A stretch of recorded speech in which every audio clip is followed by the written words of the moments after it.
শুভ সকাল সবাইকে। আমরা সকালে যেটা খাই সেটা হচ্ছে জলখাবারে মুড়ি।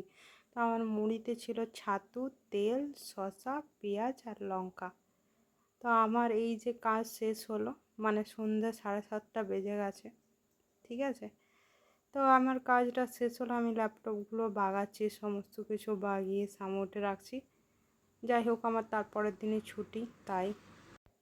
কিন্তু সত্যি কথা কি জানো তো, সত্যি কথা হচ্ছে একটা, যে মানুষ যখন কাজ না পায় তখন তার একটা দুঃখ থাকে, আর কাজ পাওয়ার পরও তার একটা দুঃখ হয়। কেমন দুঃখ না, কাজে এতটা সময় দিতে হয়, তার জন্য নিজের সময় বলতে কিছু থাকে না।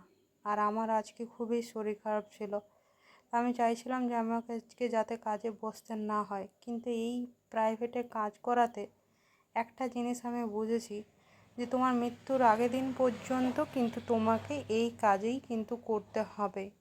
তোমার কিন্তু কোম্পানি তোমার অবস্থা বুঝবে না, যে তুমি কি সিচুয়েশনে আছো, কি শারীরিক অবস্থা তোমাকে কিন্তু কাজটা করে দিতে হবে।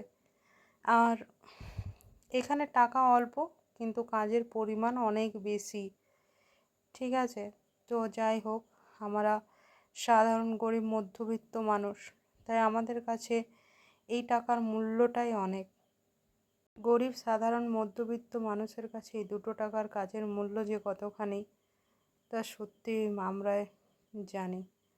যাই হোক, আমার কাজটা শেষ হয়ে গেছে, আর আমি তাই সমস্ত জিনিসগুলো বাগিয়ে সামোটে রেখে নিচ্ছি। কিন্তু সত্যি কথা, আরেকটা জিনিস খারাপ লাগে, যখন আমরা প্রায় দিনই সরকার দেখি এত এত টাকা বেতন বাড়াচ্ছে তাদের কর্মচারীদের, কিন্তু প্রাইভেট এমপ্লয়ীদের যে কেন বেতন বাড়ে না কি জানি।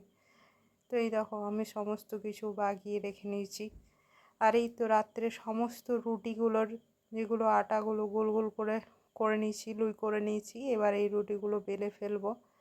তো এখন এতটা ওপরে গরম লাগে, বিশ্বাস করো, ওপরে 5 মিনিট থাকলে মনে হয় যেন আমি হিটারের মধ্যে ঢুকে পড়েছি। তো আমার একটা অলরেডি 2-3টে রুটি হয়ে গেছে এর আগে, আর আমি এই সেকেন্ড রুটিটা দিয়েছি। আর আমি কিছু অর্ডার করেছিলাম ফ্লিপকার্ট থেকে, এটা হচ্ছে শার্ট, আমাদের অ্যানিভার্সারির গিফট, যেটা আমি অর্ডার করেছিলাম। তো যাই হোক, অ্যানিভার্সারির পরের দিনে এসেছে গিফটটা, আগের দিনে এলে সব থেকে বেশি ভালো হতো, কিন্তু কালারটা সত্যি খুব ভালো এসেছে। তো আর দেখো, তা এই ফুলের যে ইয়েটা আছে, আমি অনেক দিন ভাবছিলাম করব, কিন্তু হচ্ছিল না, কিন্তু আজ ফাইনালি হয়ে গেল। তো রুমটাকে বেশ সুন্দর লাগছে না? দেখো, এটা কিন্তু আমি নিজের হাতে সাজিয়েছি এই রুমটা।